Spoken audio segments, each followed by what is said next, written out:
You have two options. Option 1, squat over a bucket inside the house and hope nobody is watching.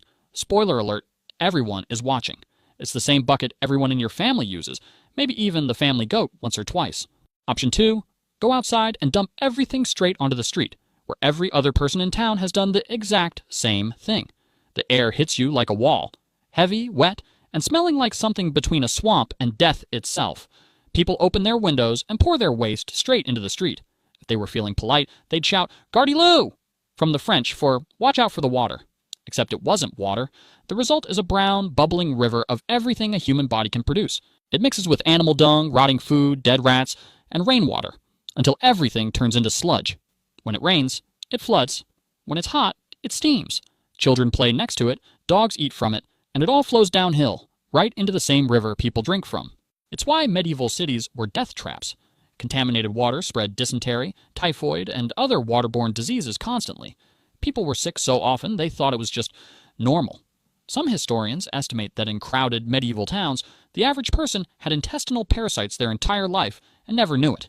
It was a system so efficient at spreading disease that it killed tens of millions of people across Europe. And nobody connected the water to the deaths for another 500 years. After you finish your heroic trip to the bucket, your stomach still hurts. It doesn't stop. It growls. It burns. It feels like something inside you is trying to tear its way out.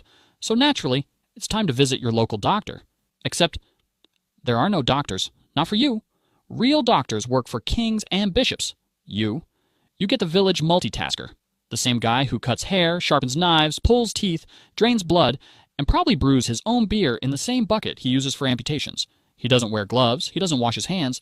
Soap exists, technically, but it's expensive, and he's saving it for special occasions, like never. You walk in, clutching your stomach, and before you can even say what's wrong, he already knows the diagnosis. Your humors are unbalanced. That was medieval science.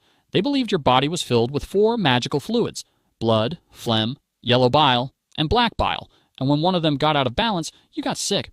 Simple solution: drain you like a water barrel. He ties a rag around your arm, grabs a rusty blade that looks suspiciously like a butter knife, and opens a vein to let the bad blood out. You came in dehydrated, and now you're leaving with half your blood volume gone and a 50% chance of passing out in the mud outside.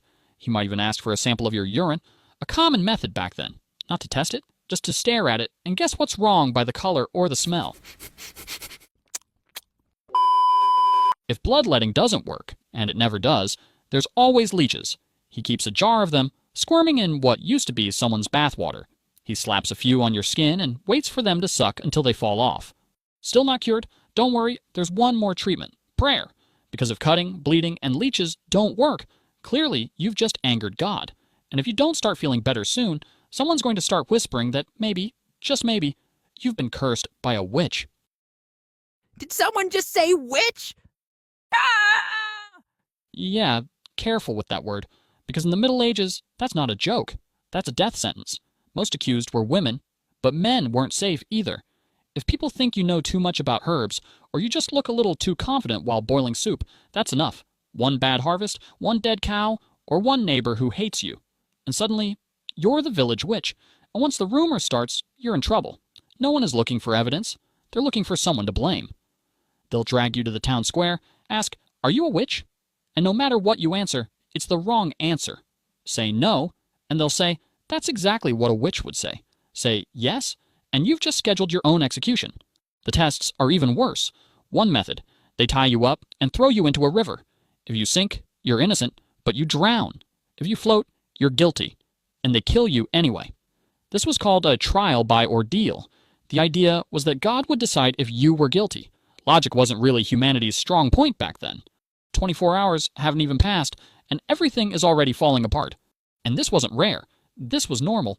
Your ancestors lived like this for years, decades, and somehow they survived, long enough for you to be here. So yeah, say thank you, medieval grandpa. Every comfort you have is built on a life he had to endure.